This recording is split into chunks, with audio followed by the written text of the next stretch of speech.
M'a dit Virgile, d'ici 10 ans là, dans la décennie, le streetwear c'est fini, on va retourner sur du vintage et des pièces archives, donc faut commencer à les trouver maintenant pour les mettre là sur ces années-là. Hein. Ok mes BG, aujourd'hui on se retrouve pour la Fashion Week Homme saison 2020-2021, automne-hiver. Comme d'hab, on va aller voir quelques-uns des plus grands défilés. On va aussi interviewer les gens sur place, poser 4 questions et prendre des freestyles, bien évidemment avec Smo qui va prendre des plans Kitoko. Dans les questions qu'on va poser, on va déjà demander aux gens ce qu'ils pensent de la dernière Balenciaga Zen, une paire qui s'inspire de plusieurs archives. On va aussi leur demander ce qu'ils pensent de l'influence entre l'art et la mode. Est-ce que c'est l'art qui influence plus la mode ou est-ce que c'est l'inverse? On va aussi leur demander ce qu'ils portent, de détailler leur outfit du jour, à quel prix ils ont payé leur save et on va leur demander, je sais pas si ils vont tous jouer le jeu, tu vois, mais on va leur demander une adresse à conseiller pour les gens pour cop des items de qualité à bon prix. En bonus, on va essayer de faire quelques expos comme l'exposition Virgil Abloh et Florescence qui est actuellement à Paris jusqu'en avril et l'exposition Daniel Arsham 3020 Paris. Là, on est au carrousel du Louvre pour le défilé Off-White. Comme tous les ans, on a vu passer Jury Lorenzo, mais on attend d'autres grosses têtes comme d'habitude que Smo qui est derrière la caméra fera le taf et prendra des plans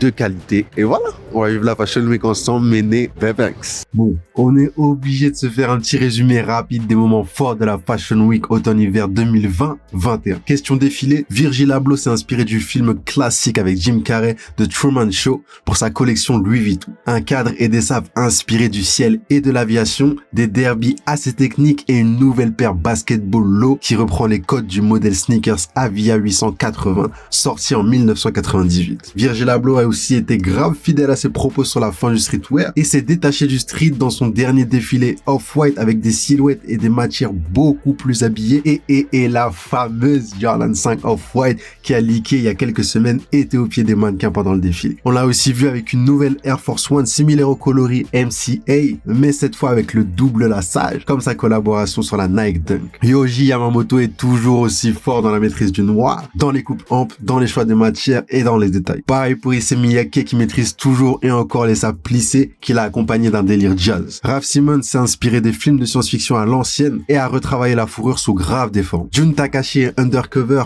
eux, mélangent les couleurs, les éléments techniques et le Japon en référence au film Le Château de l'Araignée, Throne of Blood de Akira Kurosawa. Pier Paolo Piccioli et Valentino ont balancé des sapes avec des impressions poétiques, contrastées avec du camo, du noir et une petite collaboration avec ASICS. Kalash a aussi défilé pour la marque française Blue Marble Paris et Carhartt a balancé sa nouvelle collection avec le label Awake New York de l'ancien designer suprême Angelo Ba. Ou encore la marque chinoise Sunquans qui avec son fameux code couleur noir, vert fluo et violet signe une collaboration avec la marque Adidas. 4 nouveaux designers ont aussi fait leur rentrée cette année pour la Fashion Week. Il y a le designer britannique Craig Green qui a aussi sa collaboration avec Adidas qui arrive, le label Gothic Punk Kidil du japonais Hiroyuki Seizawa, Rude, label de Los Angeles créé par Wiggy Valaseñor, la maison de Federico Curadi, Rochas Homme et le label néerlandais de Ruchemi Butter et Lizzie Erebrug Butter. Niveau sneakers, les mannequins de la créatrice Feng Chengweng ont été vus avec une nouvelle Converse Jack Purcell futuriste. Comme à chaque saison, ASICS et Kiko Kostadinov ont de nouveau collaboré sur une paire running, cette fois-ci sans lacets, et une nouvelle paire très douce mince a été teasée par le créateur haïtien-américain Kirby John Raymond. Voilà un peu ce qui s'est passé pendant la Fashion Week, mais je vous laisse avec la vidéo Bebex.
La première question, c'est qu'est-ce que vous pensez de la dernière Balenciaga, la Balenciaga Zen? Elle est dégueulasse la paire, je vais pas te mentir. Non, moi je valide. Ouais, on dirait une chaussure de bowling un peu. Hein. Elle est vraiment pas ouf. Hein. C'est spécial. That's trash. I don't know. Après, franchement, pour le bowling, c'est pratique, non? Ça fait très crampon, je trouve. Moi, je vais être honnête, je la trouve pas belle. Tu vois. Honnêtement, ça me fait rire. C'est pas très beau, en plus la couleur, ça va pas quoi. Voilà. Non, mais il a tout dit. Dégueulasse, c'est les termes adaptés. Franchement, non, c'est un coup de com', c'est sûr. C'est pas possible. Pas dire qu'elle est moche, on va dire elle est pas ouf. Parce que je vais pas manquer de respect à cette marque. Genre, moi, je l'achèterais pas, je la porterais pas, même si on me la donnait. Pour être honnête. Hein. Là, t'es. Ah, je suis critique. Il est parti chercher, tu vois, les paires à l'ancienne, là, quand on joue au foot, là, au quartier. De ouf. On dirait, tu sais, à l'ancienne, les marques un peu de foot, là. Les rythmiques, Total 90. Ouais, les Total 90. Ça me rappelle un peu, genre les années 2000, un peu les vibes un peu 90. Bah, je crois que c'est un retour aux années 2000 où ils faisaient les vieilles crampons Lotto. Ouais. Les Pumas vraiment, tu sais, usés avec Ferrari et tout aussi, là, ce délire-là. Franchement, on dirait les Total 90. Exactement. Sauf que la languette, maintenant, elle est intégrée dans le bail. Et ils ont marqué Balenciaga dessus. Mais non, c'est pas portable, ça. Ouais, moi ça me rappelle l'époque de la jeunesse quoi. Serge 512, toutes ces vieilles marques qui faisaient ce genre de chaussures. 90, tout ça. Ouais, c'est ça, peut-être ça va repop, hein, on sait pas, vu qu'ils relancent ça. Je comprends l'idée de s'inspirer du sport, tout ça, pour faire des vêtements de luxe, etc. Mais il y a peut-être d'autres façons de le faire. Pour les dernières paires qui sont sorties, qui ont un succès fou, je trouve que, enfin, désolé, mais ça descend un petit peu quoi. Ouais. Encore à la rigueur, tu vois les triple S, j'aime bien et tout. Mais franchement, ils ont déconné sur la paire. Franchement, je vais pas te mentir, moi je suis honnête. Je préférais les tracks parce que les tracks elles étaient vraiment, il y avait quelque chose un peu randonné, un peu stylé. Après celle-là ils ont déconné là, ça va pas. Je sais pas si elle aura le même buzz que Triple S ou des choses comme ça. Là, ça reste quand même très technique et ça va être compliqué à porter. Hein. Bah, je sais pas trop. Peut-être sur des tenues, ça serait bien, mais je pense pas que je la porterais. Franchement, je suis pas convaincu depuis que Dimna est arrivé chez Balenciaga. J'ai toujours été convaincu de ses pièces. Franchement, la dernière, je sais pas ce qui s'est passé. C'est vraiment, je sais même pas quoi dire, tu vois. Genre, c'est vraiment chaud. Moi perso, je suis pas très fan, mais après, comme il a dit, ça peut passer sur certaines personnes, genre je pense un petit japonais stylé et tout. Mais si c'est pour porter ce genre de paire, autant rester sur la Nike plutôt que aller sur du Balenciaga, juste parce que c'est Balenciaga. Ouais, je suis d'accord. Après, je pense qu'il y a moyen qu'il y ait quelques personnes qui puissent faire de beau street style avec. Mais sinon, je la trouve pas ouf. Bah moi je l'ai vu sur Instagram en fait, je te l'ai direct envoyé, tu vois, on en avait parlé. Moi je pense qu'il y a beaucoup de marques genre Balenciaga, Gucci qui font des pièces pour faire le buzz, tu vois. Ils ont sorti ça pour que les gens ils en parlent. C'était partout sur Instagram, partout sur Facebook, les gens ils disaient mais qu'est-ce que c'est et tout, c'est super moche. Et le but en fait c'est que tout le monde en parle. Moi je pense que c'est pour ça qu'ils ont sorti ça. Ok. J'ai un avis plutôt différent. Je me dis que dans plusieurs mois, je pense que elle va redevenir à la mode puisque j'ai l'impression que chaque paire de Balenciaga qui sort, au début il y a beaucoup de gens qui les critiquent et puis au bout d'un moment c'est dans les pieds de tout le monde. Par exemple les triple S qui ont réinventé la dead shoes et ça, et puis la sock shoes l'année d'avant. Ouais. Donc là je pense que peut-être qu'il y aurait peut-être un retour des chaussures crampons. Après ça peut intéresser une nouvelle clientèle, tu vois. Si tu veux être un peu plus technique, il y a toujours des gens qui vont venir la porter, c'est comme ça. À la track on pense c'est pareil et au final il y a des mecs qui la portent archi bien. Franchement des gauleries hein. Genre elle est toute fine et tout, mais c'est aussi des Kipsters, un truc comme ça, non? Je me trompe pas. Il y a des mecs qui ont montré ça et tout. Non franchement ils ont exagéré, mais je trouve c'est stylé, c'est trop marrant. Genre moi je les mettrais de ouf.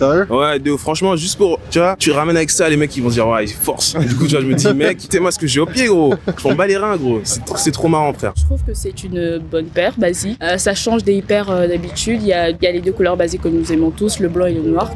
C'est assez basique et futuriste. J'aime bien. Oui, je pourrais la mettre. Oui, vraiment. Moi je trouve que ça mélange assez le moderne, enfin les paires d'aujourd'hui avec des paires qui font assez old school et tout, et ça peut être pas mal sur certaines tenues mais pas tous je pense. Je pense en vrai comme Virgile l'a dit, le streetwear ça va se terminer. Donc je pense qu'ils vont repartir sur de nouveaux trucs, t'as vu, c'est logique en fait. Et il faut casser les codes et ils commencent par là et surtout c'est Balenciaga donc je pense que ce sera bien accueilli. Ok mais BJ, on se retrouve devant la galerie Perrotin où il y a actuellement l'exposition de Daniel Arsham 3020. J'avoue que normalement c'est un petit peu Elsie qui aurait dû faire, tu vois, parce qu'il est vraiment fan de cet artiste. Mais voilà, on était dans le coin donc on est passé voir un petit peu ce qui se passait dans l'exposition et on va pas vous mentir, c'est archi stylé. En gros, Daniel Arsham c'est un artiste de 39 ans, new-yorkais, et il est grave fan d'archéologie. Ce qu'il a vraiment fait connaître, c'est de prendre des objets du quotidien pour les retravailler et y intégrer son procédé de cristallisation. Il détruit un petit peu les pièces, il fait en sorte que ça ressemble un petit peu à des reliques, comme si les pièces avaient traversé le temps, et il y intègre des cristaux. Et c'est exactement ça son délire. En fait, il mélange présent et passé, et là, pour cette exposition, il a eu accès à différents moulages dans différents musées pour pouvoir vraiment recréer les œuvres à l'identique. Il a aussi repris les pigments pour créer les couleurs comme à l'origine et vraiment rendre hommage aux anciennes techniques de fabrication. Et surtout, il y a intégré ses cristaux. C'est aussi l'un des seuls artistes à avoir eu autant accès aux archives du musée. Moi, j'ai kiffé l'expo. Et en fait, c'est vraiment cette connexion présent-passé que je kiffe, tu vois. Genre des statues limite d'époque, tu vois. Tu pourrais vraiment croire que genre elles ont vieilli, qu'il les a récupérées et qu'il a mis ses reliques à l'intérieur, alors que non. Genre, il est vraiment parti de zéro, il a fait son moulage, il a ensuite, on va dire, creusé les trous à l'intérieur et il y a intégré ses cristaux et je trouve ça archi bien fait. Et d'ailleurs, on se posait la question, les cristaux ont l'air tellement réalistes que tu te demandes si c'est des vrais, tu vois. Et c'est incroyable. Donc, voilà, je vous conseille de passer voir à la Galerie Perrotin, mais né jusqu'au 21 mars. Donc, profitez-en. Pour ceux qui, bien sûr, n'habitent pas à Paris, que ce mot vous a pris des plans Kitoko. On vous montre ça tout de suite. Thanks.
Genre là, les limites entre l'art et la mode, elles sont hyper fines. Mais on peut quand même se demander, est-ce que c'est l'art qui influence plus la mode ou est-ce que c'est la mode qui influence l'art? Je retrouve plus d'art dans la mode. Là, moi, à l'heure actuelle, je pense que c'est quand même l'art qui influence la mode. Je dirais qu'il y a des influences de l'art dans la mode.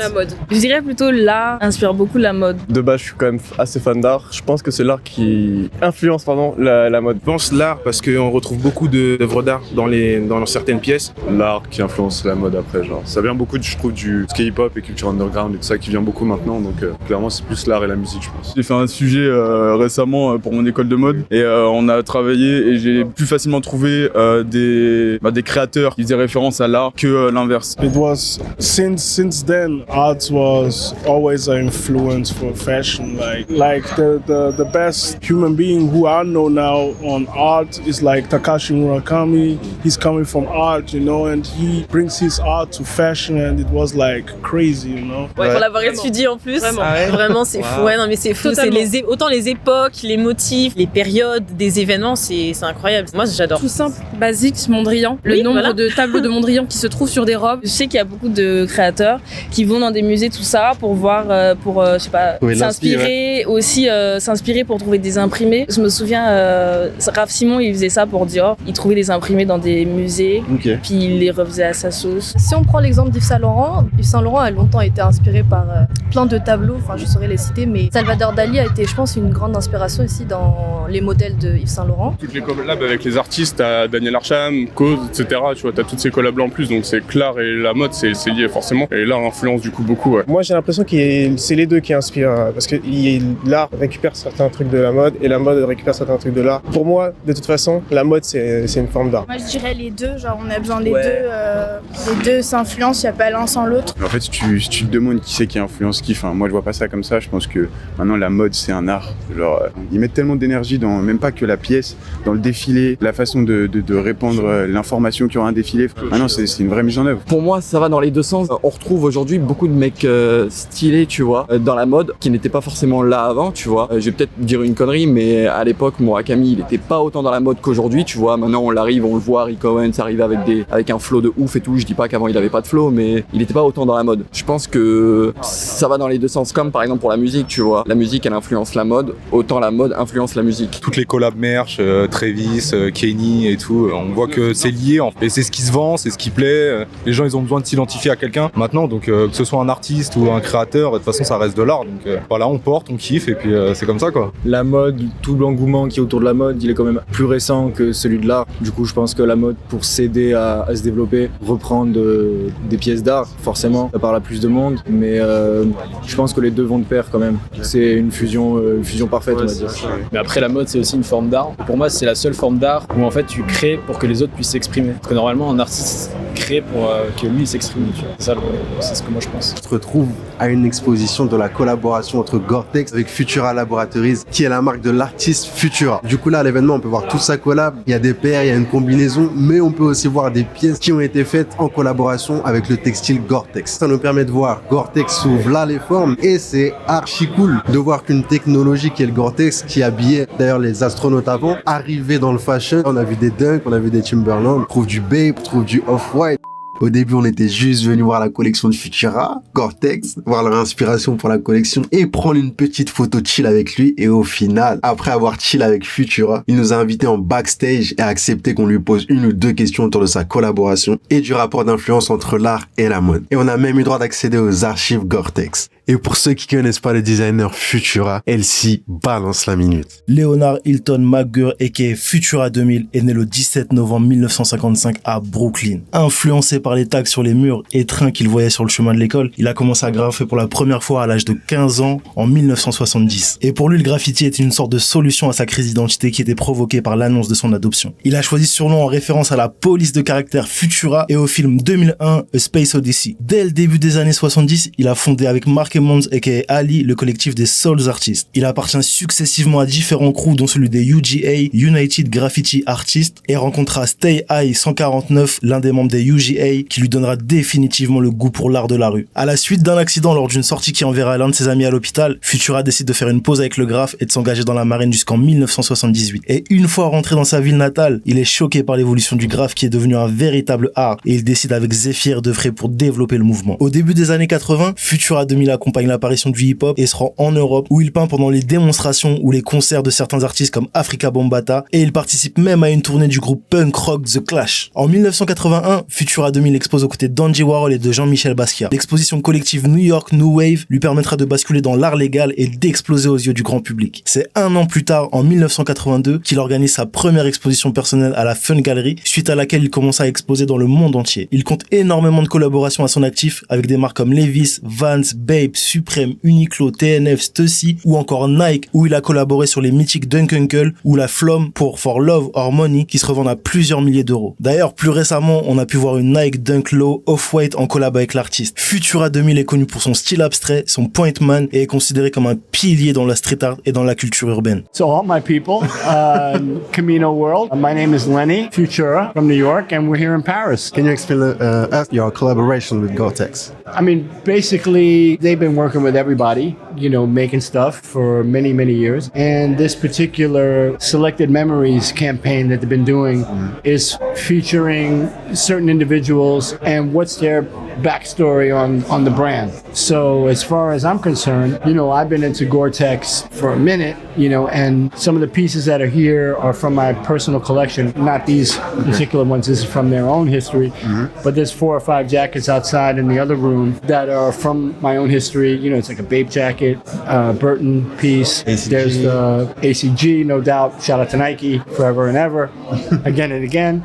I got my Off-White representing Virgil. Thank you, Verge. I think there's a CDG. Yeah, exactly. And then there's a Beretta jacket that I spoke about with the digital camo. So that was nice that they wrapping around, and yes, I painted some dope white onesies, but it's nice to be acknowledged by such a reputable company and get an opportunity to do something unique. And the fact that it's not even a commercial gig, it's more like bring people in, gifting the poncho and the tote. And we got the sneaker coming, it's just we're a little behind production on that, but at least we have some for the display here. What could be, like, yes, thank you, right? And yeah, absolutely grateful, man. I've been around for a minute and try to maintain my perspective and humility about the whole journey and how blessed and grateful that I am. Because, I come from a school of art that was not really all that as far as public acknowledgement and recognition. And man, that's 40 something years ago, so to be here now, at this moment in my life, I don't want to say relevant, but, still doing my thing. Right, no doubt, doing my thing, right? For sure. That's a blessing, man, really, because, I know how hard it is out there, because, came from a kind of a rough backstory, and it's just, it's wonderful. So to be here with my friends, family, interacting with individuals, more or less being the same individual I feel I've been my whole life, which is just a down to earth, I'm always going to be who I am. I don't have any really agendas. I don't look at the competitive nature of society. I just want to contribute my part and do something positive for myself and my family, but also for those around me who, it's not about being less fortunate, but it's just like shining light and, being generous about it all. I think that's important for me because it is amazing that, I was writing my name on a wall and now that signature, that tag became a brand. It's kind of crazy, so probably only in America, only on earth could this whole culture exist really, people fiending over things they can't acquire. The whole thing is a little fucked up, right? Like, but if I could say anything positive really beyond whatever my own nonsense, it's young people, think about your future and, have a longer lens on life than the kind of the short-term view. See it from it's not just seeing it from a different lens, but try to see it from multiple lenses, like give multiple views a chance in your life. You know what I mean? Like don't just see things one way, because it's never one way. It's the way you see it, the way they see it, the way he. So you got to be kind of smarter about how you do your thing, because everything is there to be learned from. But also get your finances in order, young people who are trying to do your life and pursue your, oh my God, I'm passionate, I'm an artist, I'm a recording artist, I'm a photographer, I'm a blogger, whatever, whatever you are, great. Do your thing, but don't be like negligent or irresponsible about your priorities in life, which is really like the world has changed. It ain't like 40 years ago when you could like, oh yeah, I'm an underground artist, I'm cool. Yeah, but where do you live? Like, what do you'd be a bum in today's society. Like the way we came up 40 years ago, 80, you'd be all bummy in today's world. If you would have seen me then from now, you'd be like, this kid ain't got a job, you're not paying his taxes, so just to say that in the real world, because it's going to get real in a minute, at some point, life's going to wake you the fuck up. So just be prepared. That's all. Like, start young. Like, I'm not even about saving money. Saving money, I know that's not possible. Don't save money, but at least pay your taxes, be on the books, be as legitimate as you can, because that's really the answer to getting into the machine. You just got to be legitimate. And then you can be like me. You can be like fucking 64 and like, what? You're in first, like, what? How's that possible? But just to say, like, yeah, you got to take care of your shit. Because did I learn the hard way? Am I speaking from experience? Yeah. I was trying to be a renegade underground artist for many years, like age 42, 3, I kind of got caught out there. Yeah. They're like, hey, and who are you exactly? And bank accounts and credit, all of that shit, you're trying to play the field and just be smarter about your life, and that's not even considering you're trying to mate and have a family, I'm just talking about the homies or the young ladies out there trying to, I'm freelancing and, I'm getting by in the system. You're not getting by because at some point you're accruing debt. And that's a negative, okay? You're known for your art, like graffiti? Yes. Do you think that the art today influence the fashion or the opposite? I don't think fashion would ever influence art. Certainly not, because it's, if anything, it's another genre, and it's also gonna always speak to what is the art itself. So I feel that fashion has always kind of imitated art in a sense of how can they appropriate that art into what they're doing creatively, visually. Even for me, stuff I got with Virgil and Off-White, it's visual touches on fashion model, SKUs, templates, whatever the item may be. But I think fashion will always look at art as some form of inspiration. Does fashion influence art? No. Artists? Yes. I speak the truth. And shout out to my kids. And thank you. Thanks to Camino to hooking me up, give me a platform. Thank you so much. Bon, vous êtes tous BG. Est-ce que vous pouvez nous décrire un par un vos tenues? Ce que vous portez, le prix de votre tenue, et on viendra à la 4e question. Je vais commencer par le bas. Yeezy Analog que j'ai chopé prix retail, donc 300 balles. Palm Angel, je l'ai chopé en réduction sur Sense. Il était à 250. Ensuite ça, prix retail 160. Le Luxe Suprême, donc la collection de l'année dernière. Le sac de la collection SS18 138 je crois. Et ça, mon collier je l'ai fait seul, donc ah ouais, propre. Donc voilà. Lunettes Louis Vuitton Virgil, je les ai achetés je crois à 450 €. Puis l'embout je crois qu'il était à 650. La broche à 150 peut-être. Le sac Off-White, je l'avais acheté 800. Bracelet Off-White, celui-ci il était à 480. Jean Asos, je l'ai payé 35 €. Louis Vuitton Arclight, elles étaient à 790. La veste, tu nous as dit la veste? C'est moi, Travis, 0 €.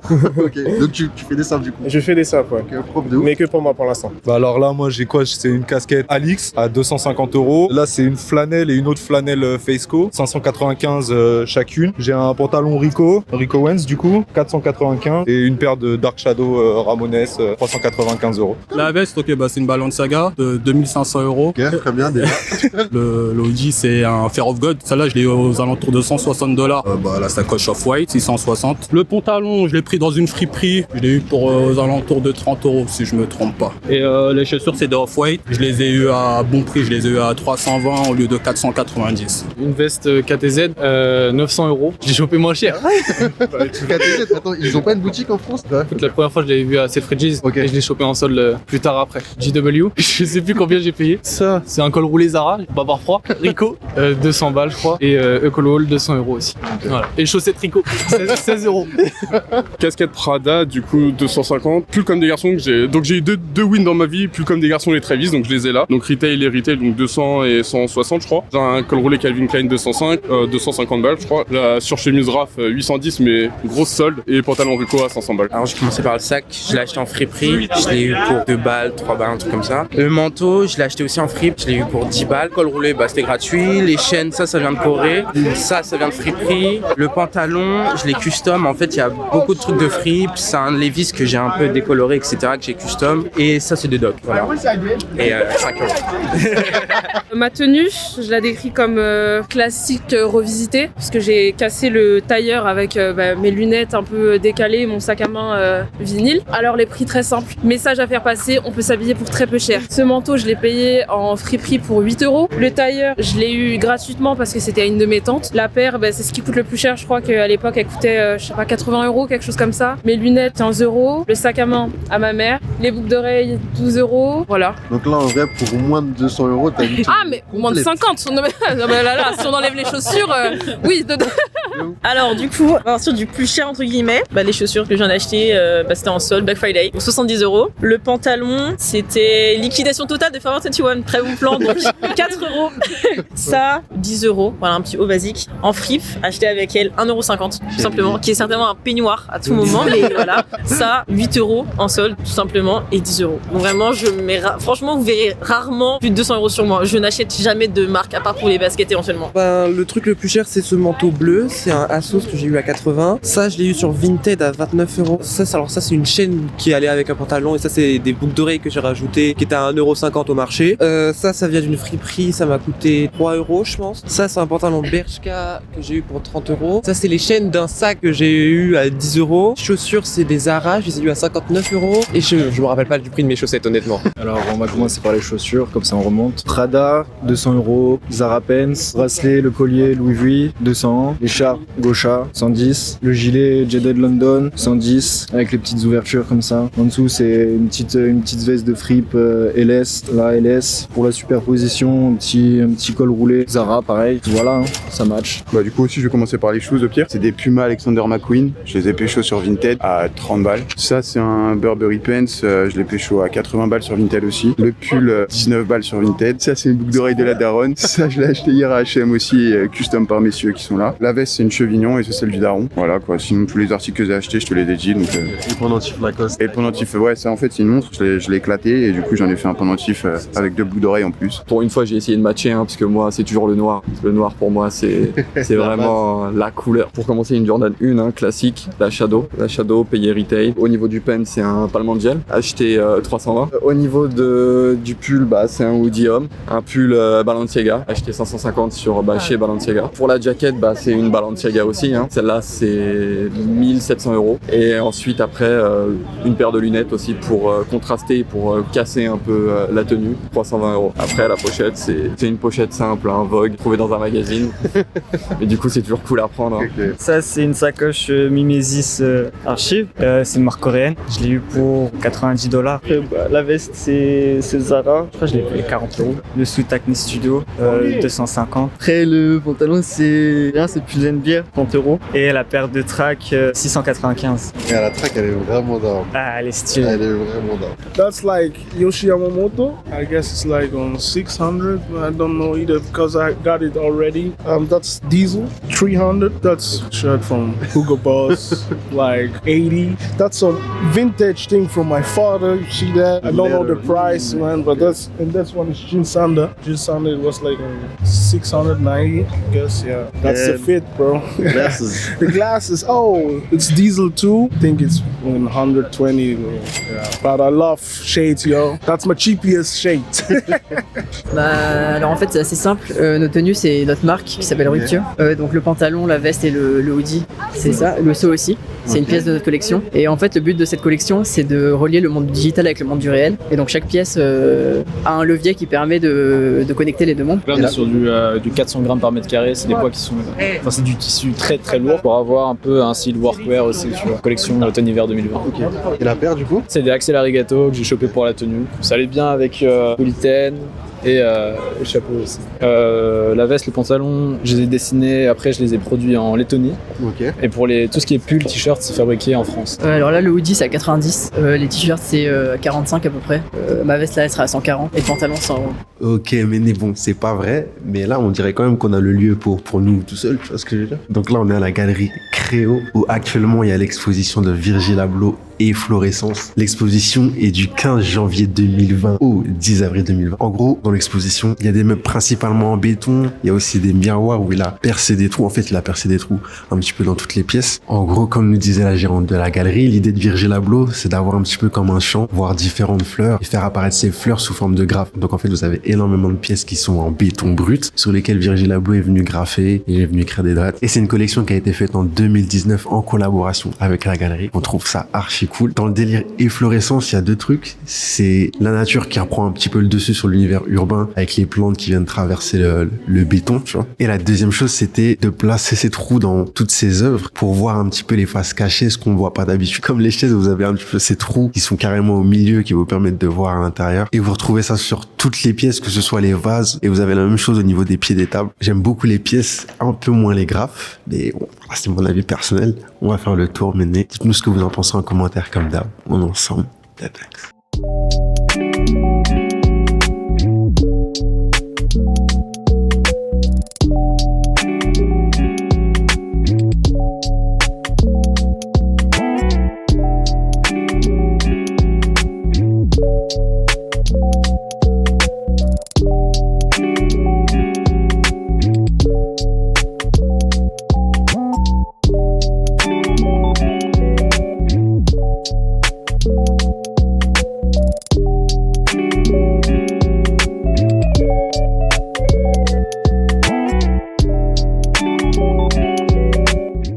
Quelles sont les bonnes adresses? Est-ce que tu as une ou plusieurs bonnes adresses pour les gens? En ligne ou en boutique? BDC Paris, franchement, parfois ils font des bons prix, c'est-à-dire tu peux trouver des articles à moins 40, moins 50%. J'achète parfois là-bas, ou sinon Tom Grande aussi. Okay, deux boutiques du coup. Ouais, deux boutiques. Alors c'est très simple. Récemment, on a découvert une boutique vintage, mais pas chère, sur Paris. Ça s'appelle Super Vintage Paris. Un quart d'heure à pied de Gare du Nord à peu près, dans des petites rues. Faut aller autour et franchement top, mais vraiment topissime. Top, top, top. Ensuite, Guérissol. Vraiment, Guérissol, allez là-bas, il y a vraiment des pépites. Franchement, moi j'ai un truc. c'est Yux sur internet, ça fait partie du groupe Net-à-Porter. En fait, c'est que des anciennes collections. En fait, ils rachètent les stocks et du coup, tu peux faire des bonnes affaires sur des pièces qui étaient tendances et que tu peux retravailler à ta sauce actuellement, quoi. Et puis là, en ce moment, il y a Mr Porter qui solde pas mal. Ils font des bêtes de solde. Matches Fashion. Je pense que c'est une adresse lourde. Franchement, il y a toutes les marques hype en soi, Off-White, Aaron Preston, Palm Angel, et on peut avoir des soldes en ce moment, donc il faut profiter de ça. À Londres, j'aurais dit Dover Street Market parce qu'il y a vraiment tout. Genre en bas, il y a tout ce qui est plus accessible, genre les marques de skate et tout. Puis en haut, il y a tout ce qui est high fashion, du coup, Balenciaga et compagnie. Moi, j'aime bien choper sur eBay, Grail et tout ça. Genre les comme des garçons en plus, tout ça. Je trouve toujours des pièces qui datent du Moyen-Âge et qui coûtent plus cher en fait. Moi, je dirais les fripes déjà, parce qu'il y a des trucs assez hors du commun. Je dirais ASOS avec Collusion, etc. Je trouve que c'est assez pas mal, c'est abordable. Je dirais, il y a un Fripstar qui est pas trop connu sur Saint-Paul. Donc c'est pas loin de Kiloshop, tout ça, mais il est un peu plus loin et vraiment, du coup, il y a pas souvent de monde. Bon, je sais pas si ce sera toujours le cas, mais il y a pas souvent de monde. Il y a facilement beaucoup de vêtements et vraiment des vêtements de ouf. J'ai déjà trouvé un corset là-bas, quasiment intact. Un vrai corset et tout. Souvent, ils reprennent des militaires aussi. Donc pour ceux qui aiment bien le style cargo, tout ça, il y a vraiment du soir. Je m'intéresse beaucoup aux ventes au kilo Emmaüs. Je sais que des boutiques Emmaüs, il y en a dans le 11e, dans le 20e, à Pantin, dans le Marais aussi. Enfin, j'aurais aimé dire Zara, Bershka, les trucs comme ça, mais j'ai pas envie. Je suis un peu dans cette optique de lutter contre la fast fashion et la surproduction de vêtements. Même si je m'habille encore là-bas, j'essaye quand même de diminuer. Plutôt, Vinted, les fripes et même les petits artisans. Si vous arrivez à trouver des artisans pas chers, c'est ça qu'il faut faire dans le futur si on veut avoir une mode éthique et qui pense à l'environnement. Et c'est la meilleure façon d'avoir des pièces uniques surtout. Vinted. C'est la vraie adresse, gros. C'est le vintage chill, gros. Vinted. Vinted, c'est vraiment le plug, ouais. We talk about wish. C'est vrai en plus. Vinted. Moi, c'est les mêmes sites que je vais souvent, c'est ASOS, Pretty Little Things, parce que c'est vraiment la mode à Instagram, quoi. Et du coup, on se réfère plus facilement et c'est vraiment les produits qui correspondent le plus souvent à ce qu'on recherche en France, mais qu'on a malheureusement pas. Ou sinon, il y a les fripes aussi, qui sont vraiment pas mal, où on peut avoir des pièces uniques et rares surtout. Et puis voilà. It's sale, so go on Louis Via Roma. They got some nice pieces. Yeah. Farfetch too, yeah. Because when it's sale, I'm going on this one. You know, I have to spend my money on other shit too. So. Moi personnellement, où je cope le plus mes pièces, parce qu'il y a un très large choix et un catalogue qui est assez conséquent et qui est souvent mis à jour, c'est Sense personnellement. Et au niveau des soldes, c'est vraiment ce qu'il y a de plus cool. Et même en dehors des soldes officiels, il y a toujours des trucs. Par exemple, le Black Friday, ça a duré 1 mois, alors qu'en soi, c'est comme le nom l'indique, c'est 15 jours. Ouais. Donc franchement, c'est assez cool. Enfin, c'est là où je cope le plus mes pièces en tout. Moi, je pense honnêtement, il faut attendre les soldes et choper sur les trucs un peu haut de gamme, parce qu'il y a des soldes qui vont jusqu'à 70% sur Sense, Louis Via Roma, Mr Porter. Les soldes elles montent très très haut. Et pour moi, ça c'est de l'investissement en fait dans les pièces. Après, c'est plus écolo aussi de faire de l'investissement comme ça plutôt qu'acheter de la fast fashion que tu gardes pas longtemps. C'est ça qui est dommage avec la fast fashion. Même s'il y a des pièces qui sont stylées, qui sont faciles, tu vois. Je pense que c'est plus intéressant d'acheter des trucs qui sont soldés, les revendre ou même les échanger, les revendre, même acheter d'occasion des trucs qui sont high fashion. Tout simplement, promenez-vous en fait. C'est vraiment hyper simple. N'hésitez pas à rentrer dans des boutiques un peu sombres, bizarres. On se dit c'est bizarre. Faut rentrer et puis chercher, fouiller. Et... C'est les petites rues en fait. Faut éviter les plus gros quartiers de Paris les plus connus et dans les petites rues qui partent après. Et je vous assure, c'est là qu'il y a les pépites. Franchement, c'est les meilleures adresses, c'est des boutiques qu'on connaît pas du tout. C'est des prix plus que raisonnables. On a des artisans pour les bijoux, on a des petits créateurs pas encore connus, donc c'est un budget un peu plus au-dessus. Mais pourtant, quelqu'un qui veut quelque chose qui change, c'est les meilleures adresses. Découvrir Paris de cette façon, il n'y a pas mieux. Et récupérer les vêtements de votre famille, de vos amis. Customisez-les vous-même. Enfin, c'est revisitez-les un gros sweat, à faire une robe, n'importe quoi. Tout se fait à partir de tout. Vraiment.